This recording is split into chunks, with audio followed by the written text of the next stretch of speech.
Ex-girlfriend tried to ruin our relationship by having her cousin tell me my fiance was cheating on me.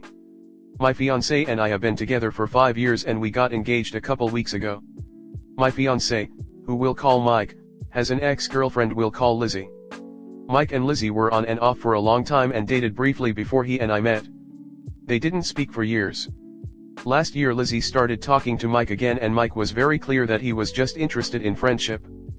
He was going through a hard time where he lost a lot of his old friends because they were all toxic and picked on him, so he was a bit desperate for friendship. Lizzie would frequently drop in hints that she was still in love with him and he would shut her down. I was initially uncomfortable with them talking, but he and I had been going to couples therapy for other reasons, and when I brought this up with our therapist, she suggested that we establish clear boundaries about how Mike communicates with her, and things have been going well. She hasn't pushed the limits and he is very open to showing me their conversations if I'm feeling insecure. I want to be clear that I don't ask to see his phone, but he will occasionally offer to let me. We luckily haven't run into any issues, until today. We made an announcement on FB about our engagement and Lizzie texted Mike asking why he didn't tell her. She then stopped responding to him. Separately, I got a message from Lizzie's cousin Beth. Beth told me that Mike had been secretly FaceTiming Lizzie, and that he has been secretly going over to Lizzie's place. The cousin sent me screenshots of Mike and Lizzie's text messages and told me that he was cheating on me and I should leave him. It was all a lie. The screenshot texts were completely innocent conversation. I confronted Mike about the accusations and he was in complete disbelief. He would have to be the best actor in the world to fake how confused and upset he was. He is angry and embarrassed to have ever pushed to maintain a friendship with her, and I am completely in shock that someone would want to hurt us this way. Thankfully we have a therapy session to go over things soon. We are choosing right now to not make any more contact with Lizzie or Beth and have blocked them both. Mike and I have a solid relationship and have never run into any issues with unfaithfulness in all the time we've been together. I trust him and I believe him. He is incredibly hurt by the situation and doesn't understand how Lizzie thought this would work out in her favor. Comment. Another example of why an ex is an ex for a reason, and there is no reason to ever be in contact with them again, unless a shared child is involved. Yeah, let's start by saying I don't care what the therapist said, that was a really dumb idea to allow someone who is off and on with your person to have communication and become friends. Let me ask you what you both thought would happen? Why do you both think that it was any kind of great idea for him to need or have an ex as a friend, especially one that was the most recent and was off and on, obviously showing that they have a hard time stopping and letting each other go? Why do you think all of a sudden out of nowhere she decides she needs him as a friend? You understand why she did what she did, if she is lying about him? It's because she thought that she was going to take him from you, because he obviously still needed her and you weren't enough, cause if you were enough, then he wouldn't have needed her an ex as a friend. This is what I don't get. Who cares if he lost all his toxic friends? That means he's moving in the right direction and shedding all the toxic of his life, right? And then what do you all do? No, really, what do you all do, and with the therapist approval? Why? Oh, you all allowed a toxic person to come back into his life. What's truly messed up is it's not like it was just a toxic friend, it was a toxic off and on ex you all allowed to come into your life and disturb your relationship. And what was your thought process? Cause he lost so much toxic friends. That made sense? To you? To him? To a therapist? He loses all his toxic but gained an even more toxic person? Yeah, honestly sis, sounds to me like you all may not be with the right people to be making some no kinda sense logic decision like y'all did. Sounds to me like you all like having toxic and messy in your lives. You all seriously need to think about maybe getting a new therapist, maybe someone who can guide you into healthy, not allow repeat toxic person to become a friend. As well as maybe you and he need to know when to call it quits if you all need a therapist and he needs exes as friends instead of just making you he everything and only needing you. Tell him it's never okay to be friends with an ex. There are a ton of reasons why, but now this is just a good one for an example for you too. Mike is the cause of all the drama. Why does he want to remain friends with her? He needs to grow some balls and cut her off. Next story 2. We cheated each other, and actually lived an amazing marriage after. So, recently I read a post questioning people that forgave a cheater, what was the outcome? And was not surprised when I saw that 90% of the time, the outcome was not good.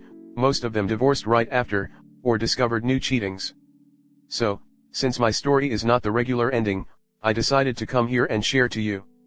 Just to say, that, I'm not encouraging anyone to forgive any kind of cheating, it worked in my case, but I know that most of the times this is a terrible idea, so if you see yourself in that situation, think really hard about it, and know that the best thing is probably to not forgive.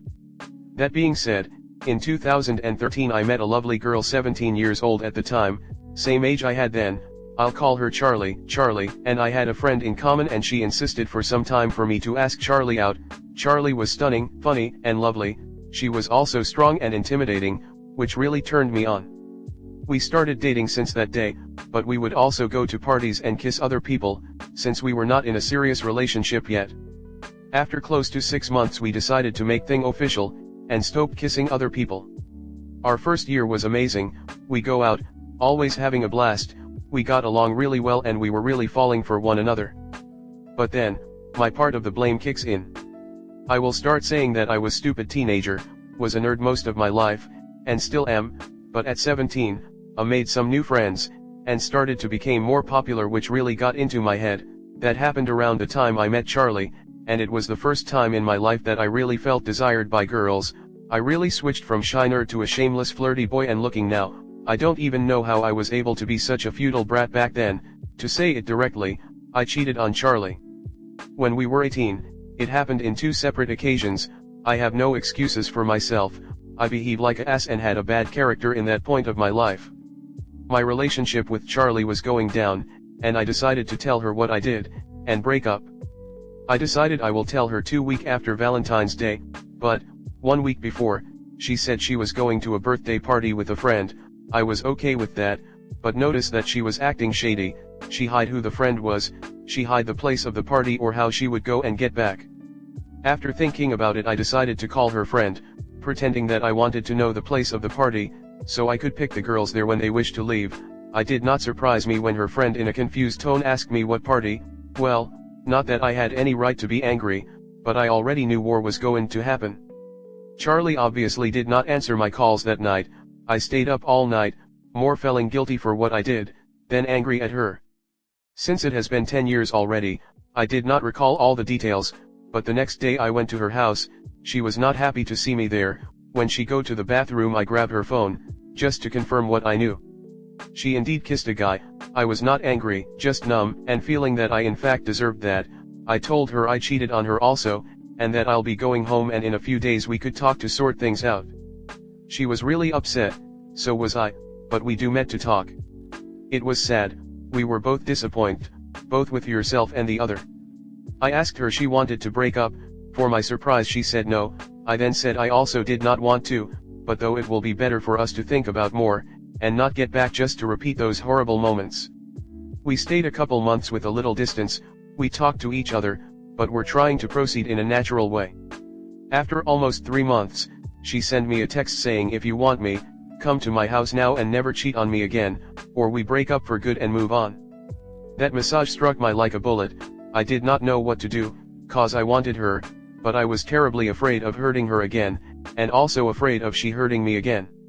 Well, I went there, we talked, made love, cried together, and both promised to never let this happen again. After that, we've been together for 8 years, we are now waiting for our second son, we will have 2 precious boys. I'm devoted to my Charlie and our family. I'm now back to my usual nerdy way, have just a handful of good friends, and outside of my work and house/family chores, just like to play games and RPG with my friends. Charlie have become a devoted wife and mother. She's been by my side in every moment, and has grown to become an even more gorgeous and respectful woman. I'm always proud to be at her side, in all of her accomplishments. She's also an amazing professional, outside being an amazing mother. Now there is nothing more that I want in my life, than to be the best husband and father, that my biggest desire for the rest of my life. There's never been any other incident related to cheating or something like that. We both have full trust in each other, and our marriage and family grows stronger every single day. That's my story. Love you, Charlie. Just to warn again, please, don't take this as an encouragement to forgive any kind of cheating. Our circumstances were kinda different than most, so I don't want to preach for something that may go terrible wrong in other cases. If you find out our so is cheating, please, seek for support from family, friends, and be in your best head to take such important decisions. Wish you all the best. Comment. Good for y'all up. I'm glad you two overcame the obstacles and built a solid marriage. Thank you for not being that guy who goes around preaching reconciliation saying oh everyone makes mistakes and all that bullshit. I truly hope you two have a wonderful life together. There was a lady that posted years ago about how her husband didn't seem to forgive her 7 months long affair. I couldn't believe the density of this woman and how she was shocked her husband didn't show love and respect after such a blatant betrayal. That's a situation where I would have no other option than an immediate divorce. I hope that you both did learn and you both did actually stop cheating. You can only speak on your end but hopefully she did too and later you won't find out that one of your sons aren't your son. Not trying to be negative, just read a post in the sub about that and it's truly sad that the person believed with his whole heart that they did overcome and their relationship was great but finding out that one of the kids wasn't his. They finally got the divorce they should have got the first time they cheated but it is what it is. Good luck, hope all really is great with you all but usually cheating means that person isn't your person. Hey man, the only reason it worked between you two even after you cheated on each other is because both of you felt strongly for each other and no one else. Most cheaters are selfish pricks who cares about nothing but their own pleasure. Glad to hear such an out-of-book story.